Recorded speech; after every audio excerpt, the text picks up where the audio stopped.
Hi everyone, स्वागत है आप सभी का टीचिंग गोल्स के इस लर्निंग प्लेटफॉर्म पर। उम्मीद है आप सभी लोग बहुत अच्छे होंगे।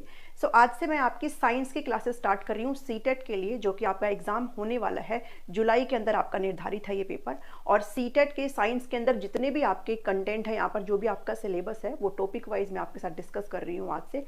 आज मैंने आपके लिए पहला टॉपिक पिक किया है, उम्मीद करूँगी कि आप इसको पसंद करेंगे। टॉपिक बहुत ही सिंपल रहने वाला है।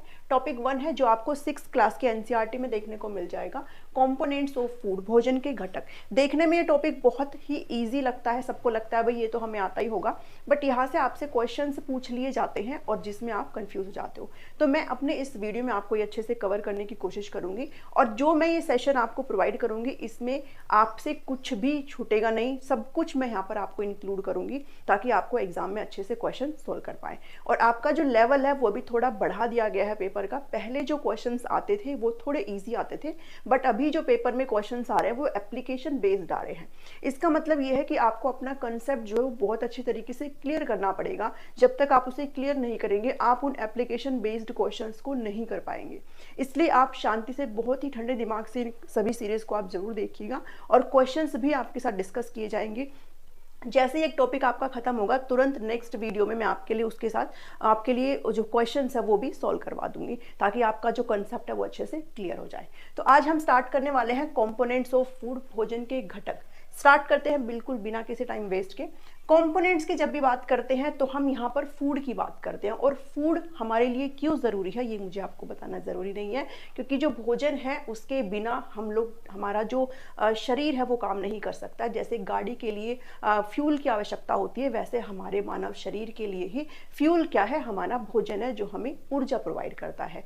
तो हमारे शरीर का यानी कि जो फिजियोलॉजिकल एक्टिविटीज़ होती है, हमारी जो भी हमारी शारीरिक गतिविधियाँ होती है, उनको परफॉर्म करने के लिए हमें किसकी आवश्यकता होती है, उनको परफॉर्म करने के लिए हमें फूड की आवश्यकता होती है, यानी कि खाना खाने की आवश्यकता होती है। ये आप सभी को पता होगा। अब फूड जो है हम प्लांट से भी लेते हैं, हम एनिमल से भी लेते हैं, तो ये चीज़ें आप सारी चीज़ें ध्यान में रखेंगे। अब ये जो हम खाना खाते हैं उसमें कुछ पोषक तत्व होते हैं, कंपोनेंट्स होते हैं, जो आपको पढ़ना है और यहाँ से आपसे क्वेश्चन पूछ लिए जाते हैं। तो कंपोनेंट्स में जब भी हम बात करते हैं तो आपने पढ़ा होगा कार्बोहाइड्रेट्स होता है, प्रोटीन होता है, फैट होता है, बहुत सारे विटामिन्स के बारे में आप पढ़ते हो, मिनरल्स के बारे में आप पढ़ते हो। तो सबसे पहले एक टर्म और आ जाती है, दैट इज न्यूट्रिएंट्स। न्यूट्रिएंट्स को हिंदी में बोला जाता है पोषक तत्व। पोषक तत्व क्या होते हैं? पोषक तत्व आपके हम जो खाते हैं उस खाने के अंदर बहुत सारे डिफरेंट जो है पोषक तत्व प्रेजेंट होते हैं, न्यूट्रिएंट्स प्रेजेंट होते हैं, जिसमें आपका कार्बोहाइड्रेट्स होता है, आपका प्रोटीन होता है, फैट होता है, हम लोग मिनरल्स को कंज्यूम करते हैं। तो ये सारी चीज़ें किस में काउंट होती है? ये हमारे न्यूट्रिएंट्स में काउंट होती है। हमें कार्बोहाइड्रेट भी, एक जो नॉर्मल जो हमारी डाइट होती है जिसको आप बैलेंस्ड डाइट बोलते हो, उसके अंदर आपके एक स्पेसिफिक अमाउंट में न्यूट्रिएंट्स होते हैं, जिसके अंदर आपके कार्बोहाइड्रेट्स होते हैं, प्रोटीन आपको एक डेफिनेट अमाउंट में कंज्यूम करना होता है, फैट की आपको ज़रूरत होती है, बहुत सारे वाइटामिन होते हैं, अगर वो ना लें तो आपको बहुत सारी डेफिशिएंसी डिजीजेज हो जाती हैं, जो हम आगे कवर करेंगे। तो ये सभी क्या कहलाते हैं? ये सभी न्यूट्रिएंट्स कहलाते हैं, जिनको आप पोषक तत्व बोलते हैं। अब ये जो पोषक तत्व है वो दो प्रकार के होते हैं। एक है आपका मैक्रोन्यूट्रिएंट्स, जिसको आप प्रमुख पोषक तत्व बोलते हो, और दूसरा है आपका माइक्रोन्यूट्रिएंट, जिसको आप सूक्ष्म पोषक तत्व बोलते हो। अब मैक्रो जो होता है वो हमें लार्ज क्वांटिटी में चाहिए होता है, यानी कि ज्यादा क्वांटिटी में चाहिए होता है, और लेस माइक्रो जो होता है वो हमें लेस क्वांटिटी में चाहिए होता है। ये हमें मोर क्वांटिटी में चाहिए होता है हमारे शरीर को। इसके अंदर क्या क्या चीजें आ जाती है? इसके अंदर आपका कार्बोहाइड्रेट्स आ जाता है, जिसको हिंदी में यही बोला जाता है कार्बोहाइड्रेट्स। दूसरा इसमें फैट आ जाता है, जिसको आप वसा बोलते हो हिंदी में। और तीसरा इसमें प्रोटीन आ जाता है, हिंदी में भी आप इसको प्रोटीन ही बोलते हो, आप ऐसे इसको लिख सकते हो। सेकेंड जो है माइक्रोन्यूट्रिएंट्स, वो आपको लेस क्वांटिटी में कंज्यूम करने होते हैं, जिसके अंदर आपके सारे वाइटामिन होते हैं और आपके मिनरल्स आ जाते हैं। इतनी चीजें यहाँ से क्लियर हुई, ठीक है? मिनरल्स आ जाते हैं। अब सारे के सारे जो न्यूट्रिएंट्स है, भाई हम खाना खाते हैं किसके लिए खाते हैं? हमें एनर्जी चाहिए होती है, हमारे शरीर को परफॉर्म करने के लिए ऊर्जा की आवश्यकता होती है, इसलिए हम लोग खाना खाते हैं।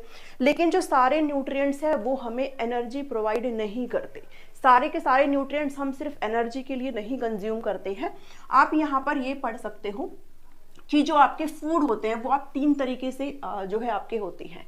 एक होता है आपका जो एनर्जी गिविंग फूड होता है, ठीक है? जैसे मैं यहाँ पर आपके लिख देती हूँ कि फूड की जो है आप 3 टाइप यहाँ पर पढ़ते हो। एक है आपके एनर्जी गिविंग फूड, यानी कि जो आपको ऊर्जा देते हैं। दूसरा है आपके body building food, body building food जो आपके शरीर का निर्माण करते हैं। और तीसरा है आपका प्रोटेक्टिव फूड, यानी कि जो आपको संरक्षण प्रदान करते हैं, जो आपको सुरक्षात्मक खाना आप इसको कहते हैं, जो आपको सुरक्षा प्रोवाइड करते हैं। तो एनर्जी गिविंग फूड में आपके कौन से आ जाते हैं? इसमें आपके कार्बोहाइड्रेट्स और इसमें आपका फैट आ जाता है, क्योंकि जो कार्बोहाइड्रेट और फैट होता है वो आपको क्या प्रोवाइड करते हैं? वो हमें एनर्जी प्रोवाइड करते हैं, ऊर्जा प्रोवाइड करते हैं। और जो बॉडी बिल्डिंग होता है वो आपके प्रोटीन होते हैं, ठीक है, प्रोटीन होते हैं जो आप हमारे शरीर के अंदर जितनी भी डैमेज्ड सेल्स होती है, जो डैमेज्ड बॉडी पार्ट है, उनको रिकवर करने में प्रोटीन हमारी हेल्प करता है। इसके साथ साथ हमारे शरीर के ग्रोथ भी प्रोटीन पर ही डिपेंड करती है, इसलिए इसको बॉडी बिल्डिंग फूड कहा जाता है प्रोटीन को। प्रोटेक्टिव फूड वो होते हैं जो हमें बीमारियों से बचाते हैं, जैसे वाइटामिन्स हो गए, वाइटामिन्स और मिनरल्स इसके अंदर आ जाते हैं, ठीक है। इसलिए सारे जो न्यूट्रिएंट्स है वो आपको सिर्फ एनर्जी ही प्रोवाइड नहीं करते, हमारे शरीर को बिल्डअप करने में प्रोटीन का योगदान होता है, हमको प्रोटेक्ट करने में हमारे शरीर को वाइटामिन्स और मिनरल्स होते हैं। वाइटामिन्स और मिनरल्स की मैं आपके लिए एक सेपरेट क्लास लेकर के आऊंगी इसके क्लास के जस्ट बाद, बिकॉज मैंने सेपरेट इसको इसलिए रखा है क्योंकि इसमें बहुत सारे वाइटामिन्स हैं जो आपको अच्छे से पढ़ने हैं और मिनरल्स है जो आपको अच्छे से पढ़ने हैं, उनसे होने वाली डिजीजेज आपको यहाँ पर कवर करनी है। तो इतनी चीजें यहाँ से आपको क्लियर हुई। अब बात चलते हैं जो जितने सारे आपके कंपोनेंट्स हैं उसको एक एक करके अच्छे से कवर कर लेते हैं। सबसे पहला जो कंपोनेंट हम पढ़ते हैं वो है कार्बोहाइड्रेट। और कार्बोहाइड्रेट अभी जस्ट मैंने आपको बताया हमें क्या देता है, हमें ये ऊर्जा प्रोवाइड करता है, एनर्जी प्रोवाइड करता है, ये मैंने जस्ट आपको अभी बताया है, ठीक है। कार्बोहाइड्रेट्स अब दो तरीके के होते हैं कार्बोहाइड्रेट्स, एक होता है आपका शुगर जिसको आप हिंदी में शर्करा बोलते हो, और दूसरा होता है स्टार्च जिसको आप हिंदी में स्टार्च ही बोलते हो। ये जो है आपका सिंपल कार्बोहाइड्रेट कहलाता है, साधारण, और ये आपका कॉम्प्लेक्स कहलाता है, यानी कि जटिल कहलाता है। मैं हर एक चीज यहाँ पर लिख रही हूँ, हर एक पॉइंट आपके लिए लिख रही हूँ, आपके लिए एक एक पॉइंट बहुत जरूरी है। अगर आप अपने नोट्स बना रहे हैं, जो कि मैं रिकमेंड करूँगी कि आप साथ के साथ जरूर बनाते हुए चलें, तो आप अपनी ये हर एक पॉइंट जो लाइन में बोल रही हूँ उसको जरूर लिख लें। शुगर जो है वो सिंपल कार्बोहाइड्रेट होता है और स्टार्च जो है वो कॉम्प्लेक्स कार्बोहाइड्रेट होता है। इतना यहाँ से आपको समझ में आया। अब आपसे एक सवाल पूछा जाता है कि जो सिंपलेस्ट फॉर्म है, बिल्कुल ही simplest form of starch, starch का बिल्कुल ही साधारण जो फॉर्म है, साधारण रूप क्या होता है स्टार्च का, तो आप जरूर ध्यान में रखेंगे स्टार्च का जो सिंपलेस्ट फॉर्म होता है वो ग्लूकोज होता है, ठीक है। जब भी आप कोई ऐसा प्रोडक्ट, कोई भी प्लांट प्रोडक्ट जब भी आप खाते हो जिसके अंदर आपका शुगर या फिर स्टार्च होता है, तो वो जो हम कोई भी फूड खाते हैं तो हमारा जो डाइजेस्टिव सिस्टम है उसको पचाता है ना, और उसको तोड़ करके, ब्रेक करके एक सिंपलेस्ट फॉर्म में, बिल्कुल छोटे रूप में कन्वर्ट कर देता है, और वो जो कन्वर्जन होता है वो क्या होते है, वो ग्लूकोज होता है। और बाद में ये जो ग्लूकोज है वो हमारे ब्लड के साथ मिलकर के सारे बॉडी पार्ट्स में सर्कुलेट हो जाता है। तो आपसे अगर पूछा जाए एग्जाम में कि सिंपलेस्ट फॉर्म क्या है स्टार्च का, तो आप बताएंगे ग्लूकोज है, ठीक है। और शुगर हमें कहाँ से मिलता है, आप इसके लिए क्या, आप फ्रूट वगैरह से, फ्रूट खाते हो वहां से, और हनी, ठीक है, हनी से। स्टार्च की जब भी बात आती है तो आप ध्यान में रखिएगा ये प्लांट से रिलेट करता है, ठीक है। आप प्लांट से निकलने वाले जो भी प्रोडक्ट अगर कंज्यूम करते हैं तो उसके अंदर स्टार्च होता है, जैसे राइस हो गया, ठीक है, और मिल्क तो प्लांट से नहीं होता, सॉरी, जैसे राइस हो गया, पोटैटो हो गया, ठीक है, पोटैटो हो गया। तो ये चीज आप जरूर ध्यान में रखिएगा, जो प्लांट से रिलेटेड होता है उसके अंदर क्या प्रेजेंट होता है, स्टार्च प्रेजेंट होता है। इतनी चीजें यहाँ से आपको क्लियर में आई। अब इसमें जो है आपसे जो पूछा जाता है वो पूछा जाता है, टेस्ट पूछे जाते हैं। तो आप कैसे फाइंड आउट करोगे, कोई आप प्रोडक्ट खा रहे हो, कोई आप फूड खा रहे हो, उसके अंदर कार्बोहाइड्रेट है या नहीं है। तो कार्बोहाइड्रेट फाइंड आउट करने के लिए एक परीक्षण होता है, एक टेस्ट होता है, वो आपको यहाँ पर अच्छे से कर लेना है। कोई भी फूड सैंपल जो आप खा रहे हो, मान लीजिए आप पोटैटो खा रहे हो तो पोटैटो का आप स्लाइस ले सकते हो, या फिर कोई भी चीज अगर आप खा रहे हो, ठीक है, ब्रेड खा रहे हो, कुछ भी खा रहे हो, तो वो फूड सैंपल आपने ले लेना है, और उस फूड सैंपल के अंदर आपने 2 to 3 ड्रॉप्स आपने किसकी डालनी है, आयोडीन सॉल्यूशन की डालनी है। और आयोडीन सॉल्यूशन की 2 to 3 ड्रॉप्स डालने के बाद अगर इसका जो कलर है, अगर वो ब्लू ब्लैक हो जाता है, ब्लू ब्लैक यानी कि नीला काला हो जाता है तो मतलब आपकी फूड के अंदर क्या प्रेजेंट है, कार्बोहाइड्रेट प्रेजेंट है। अगर ये नहीं होता है तो मतलब आपके फूड के अंदर कार्बोहाइड्रेट्स प्रेजेंट नहीं है। ठीक है, तो ये इतनी सी चीज़ थी जिसमें आपको पढ़ना है कि दो तरीके से होता है ये चीज़ें। सिंपलेस्ट फॉर्म जो है स्टार्च का वो ग्लूकोज होता है, और टेस्ट के लिए आपका जो भी फूड सैंपल है आपने ले लेना है, उसके अंदर आपने 2 to 3 ड्रॉप्स आयोडीन सॉल्यूशन की डालनी है, और अगर आपका कलर ब्लू ब्लैक हो जाता है तो मतलब उसके अंदर कार्बोहाइड्रेट प्रेजेंट होता है। ठीक है, नेक्स्ट पढ़ते हैं प्रोटीन। प्रोटीन के बारे में हमने जस्ट अभी डिस्कस किया है कि ये हमारे बॉडी बिल्डिंग फूड होता है, हमारे शरीर की जो भी सेल होती है उनको रिकवर करने का काम करता है, हमें ग्रोथ में हेल्प करता है प्रोटीन। ठीक है, और प्रोटीन हमें किस किस से मिलता है, तो हम एग खाने से हमें प्रोटीन मिलता है, मिल्क से हमें यहाँ पर प्रोटीन मिलता है, बीन्स से, ठीक है, बीन्स खाते हैं, पीस खाने से हमें मिलता है, मीट खाते हैं तो हमें प्रोटीन मिलता है। बहुत सारे प्रोडक्ट है जिनको हम कंज्यूम करते हैं तो हमें क्या मिलता है, प्रोटीन मिलता है। इसके साथ साथ कार्बोहाइड्रेट अगर मैं बात करूं, अभी एक पॉइंट इसमें रह गया है, कार्बोहाइड्रेट कोई भी जो एक अडल्ट पर्सन होता है, एक जो नॉर्मल अडल्ट पर्सन होता है, उसके लिए जो डेली रिक्वायरमेंट होती है कार्बोहाइड्रेट की, वो भी आप जरूर ध्यान में रखिएगा। जो डेली रिक्वायरमेंट होती है वो कितनी होती है, 500 ग्राम होती है। ठीक है, डेली रिक्वायरमेंट 500 ग्राम, कोई भी एक नॉर्मल एक अडल्ट है उसके लिए होती है डेली रिक्वायरमेंट। मैं यहाँ पर लिख देती हूँ डेली रिक्वायरमेंट। इसके अलावा कोई भी ग्रोइंग चाइल्ड है या फिर नर्सिंग मदर है या फिर कोई स्पोर्ट्स पर्सन है तो उनके लिए इसकी जो 500 ग्राम है, ये नहीं बल्कि इससे ज़्यादा आवश्यकता होती है, क्योंकि वो ज़्यादा एनर्जी को जो है रिलीज करते हैं। तो कार्बोहाइड्रेट में आप ये चीज़ ध्यान में रखिएगा। वहीं अगर प्रोटीन की बात करूं तो डेली रिक्वायरमेंट जो होती है, मैं यहाँ पर एक नॉर्मल अडल्ट की बात कर रही हूँ, डेली रिक्वायरमेंट कितनी होती है, तो ये होती है 50 से 60 ग्राम डेली रिक्वायरमेंट। इतना प्रोटीन तो हर एक इंडिविजुअल को कंज्यूम करना चाहिए, हालांकि बच्चों का, नर्सिंग मदर का वेरी हो जाता है यहाँ पर। ठीक है, तो प्रोटीन आपको यहाँ पे समझ में आया। आप बात आते हैं कि कोई भी आप फूड कंज्यूम कर रहे हैं उसके अंदर प्रोटीन है या नहीं, ये आप कैसे यहाँ पर फाइंड आउट करेंगे। तो इसके लिए आपको क्या ले लेना है, जो भी आपका फूड सैंपल है, जो भी आप जिसमें चेक करना चाहते हो, आप उसका मिक्स जो है पाउडर फॉर्म ले ले, उसका पाउडर फॉर्म, और उसके अंदर आपको क्या मिलाना है, पानी मिला देना है। ठीक है, पाउडर फॉर्म में आपने अपने फूड सैंपल को ले लेना है और उसके अंदर आपने क्या मिला लेना है, पानी मिला लेना है। पानी मिला के आपका ये जो सॉल्यूशन है वो यहाँ पर तैयार हो जाएगा। उसके बाद इसके अंदर आपने क्या डालना है, 2 to 3 ड्रॉप्स आपने कॉपर सल्फेट की डालनी है। ध्यान में रखिएगा, CuSO4 इसका केमिकल फॉर्मूला है, कॉपर सल्फेट, इतना तो शायद आपको पता ही होगा। 2 to 3 ड्रॉप्स आपने कॉपर सल्फेट डालनी है, और कॉस्टिक सोडा NaOH का आपने 10 ड्रॉप्स डालनी है। ठीक है, 10 ड्रॉप्स डालनी है। और ये होने के बाद, अगर ये मिक्स होने के बाद इसका जो कलर है अगर वो वॉयलेट हो जाता है या फिर कह लो आप पर्पल हो जाता है, तो फिर आपके फूड के अंदर क्या प्रेजेंट है, प्रोटीन प्रेजेंट है।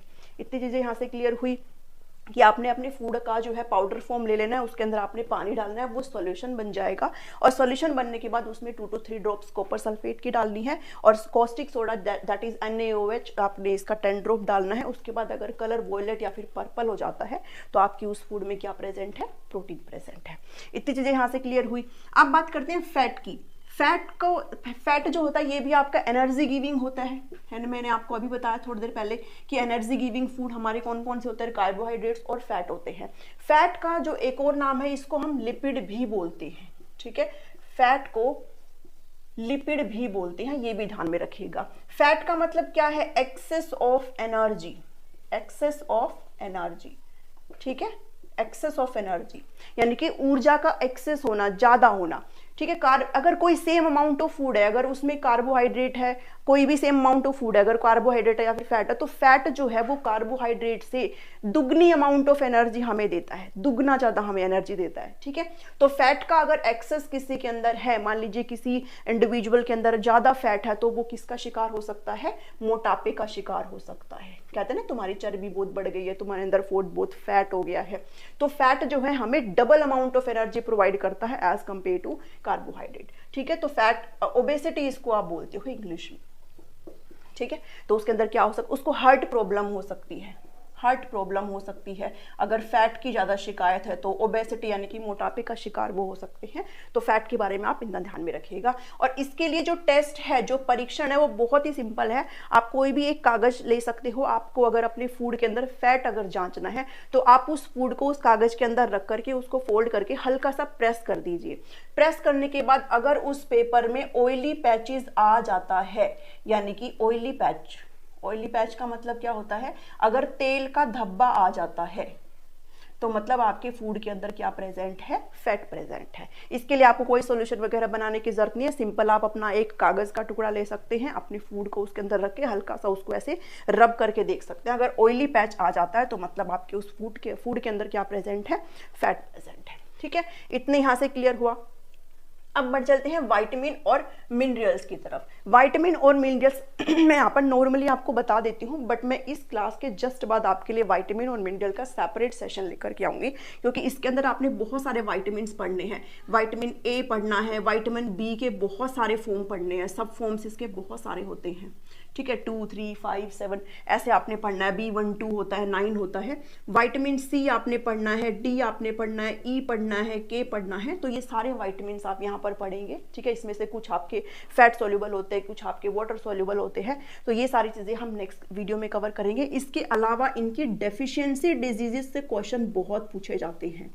डेफिशिएंसी डिजीज से, यानी कि अगर विटामिन सी की कमी है तो आपको कौन सी बीमारी हो जाएगी, डी की कमी है तो कौन सी बीमारी हो जाएगी, और ये बहुत बहुत जरूरी है। ठीक है, इनको आपने ट्रिक्स के साथ मैं आपको बताने की कोशिश करूंगी, आप ट्रिक से उनको याद कर सकते हैं। अदरवाइज आपकी अपनी सेपरेट ट्रिक भी हो सकती है, आप खुद से बना सकते हो। मिनरल्स में बहुत सारे खनिज होते हैं। ठीक है, जैसे सोडियम हम पढ़ते हैं, सोडियम की कमी से, पोटेशियम की कमी से, कैल्शियम की कमी से क्या हो जाता है, आयरन की कमी से क्या हमें जो है डिजीज हो जाते हैं। आयोडीन अगर हम नहीं खाएंगे तो हमें कौन सा डिजीज हो सकता है। ठीक है, फॉस्फोरस हो गया, कॉपर हो गया, कोबाल्ट हो गया। तो ये सारे जो मिनरल्स होते हैं, इनकी कमी से होने वाले डिजीजेस में मैं आपके साथ डिस्कस करूंगी नेक्स्ट वीडियो में। तो आज के इस वीडियो में इतना ही है। इसके अलावा एक टर्म और आपसे पूछी जाती है, आपने देखा भी होगा, बैलेंस्ड डाइट। बैलेंस्ड डाइट क्या होता है? बैलेंस्ड डाइट यानी कि संतुलित आहार। संतुलित आहार वही आहार होता है जिस डाइट के अंदर आपका बिल्कुल ही एडिकेट अमाउंट में सारे न्यूट्रिएंट्स प्रेजेंट होते हैं। कहने का मतलब यह है कि जितना आपको डेली कार्बोहाइड्रेट की रिक्वायरमेंट हो वो कार्बोहाइड्रेट आपके उस थाली में हो, जो थाली आप खा रहे हो। जितना हमें प्रोटीन की रिक्वायरमेंट है वो प्रोटीन उस थाली में हो, जितना हमें फैट की रिक्वायरमेंट है वो फैट उस थाली में हो, जितना विटामिन चाहिए होता है, जितना मिनरल चाहिए होता है, वो सब अगर आपकी एक थाली में है तो वो थाली क्या कहलाती है? आपकी बैलेंस डाइट। वो डाइट आपकी क्या कहलाती है? बैलेंस्ड डाइट कहलाती है। ठीक है, उम्मीद करती हूँ कि आपको ये चीजें समझ में आई होगी। इसके अलावा एक डेफिशिएंसी डिजीज है जो आपको जरूर ध्यान में रख लेनी है, जो कि आपकी प्रोटीन की कमी से और कार्बोहाइड्रेट की कमी से होती है। ये मैं आपके साथ जरूर डिस्कस कर लेती हूँ एक बारी। चलिए, इसमें आपको ध्यान में रखना है कि जो प्रोटीन है इसकी कमी से होने वाली कौन सी बीमारी है, और प्रोटीन प्लस कार्बोहाइड्रेट, इन दोनों की कमी से क्या बीमारी होती है। तो आप ध्यान में रखेंगे कि प्रोटीन से जो कमी से होने वाली जो बीमारी है उसको हम बोलते हैं क्वाशियरकर। ठीक है, और जो दोनों की कमी से होते हैं उसको बोलते हैं मेरास्मस। ये जरूर आप ध्यान में रखेंगे। थोड़ा हाईलाइट मैं इसको कर देती हूँ, क्वाशियरकर और मेरास्मस। क्वाशियरकर जो बीमारी होती है छोटे बच्चों में, वो आपकी प्रोटीन की कमी अगर किसी बच्चे के अंदर तो होती है। इसमें क्या हो जाता है क्वाशियरकर में कि जो बच्चे का जो पेट है ना, वो बोल टाइप, एक मटके टाइप सा पेट हो जाता है, जो गाल वगैरह वो सूज जाते हैं, उसकी जो ग्रोथ है वो कहीं ना कहीं रुक जाती है, बच्चा सूजा सूजा सा हो जाता है और उसका जो पेट है वो मटकी जैसा हो जाता है, पोट टाइप जो पेट है वो हो जाता है। मेरास्मस में क्या हो जाता है, बच्चा की बिल्कुल ही वो सूख जाता है, उसकी हड्डियां दिखाई देने लग जाती है, स्टंट ग्रोथ हो जाती है उसकी। तो ये मेरास्मस के है। तो इन दोनों का जो सिम्टम्स है वो आप जरूर ध्यान में रख लेना। आपसे सीटेट में कई बार सिम्टम्स देके पूछ लेते हैं कि जिस बच्चे का जो पेट है वो मोटा मटके टाइप पेट हो जाता है वो कौन सा है, वो क्वाशियरकर है। और जिसमें बच्चे की हड्डियां दिखाई देने लग जाती है बिल्कुल ही, तो वो क्या है, वो मेरास्मस डिजीज है। और ये प्रोटीन और कार्बोहाइड्रेट दोनों की कमी से होता है। तो आज के इस वीडियो में इतना ही है। उम्मीद करती हूँ कि आपको ये सभी चीजें समझ में आई होगी। अगर आपको सेशन पसंद आए तो इसको जरूर लाइक करें, चैनल पर नए हैं तो इसे जरूर सब्सक्राइब कर लीजिए और सभी को शेयर करना प्लीज ना भूलें। मिलती हूँ नेक्स्ट वीडियो में। Thank you, thanks for watching.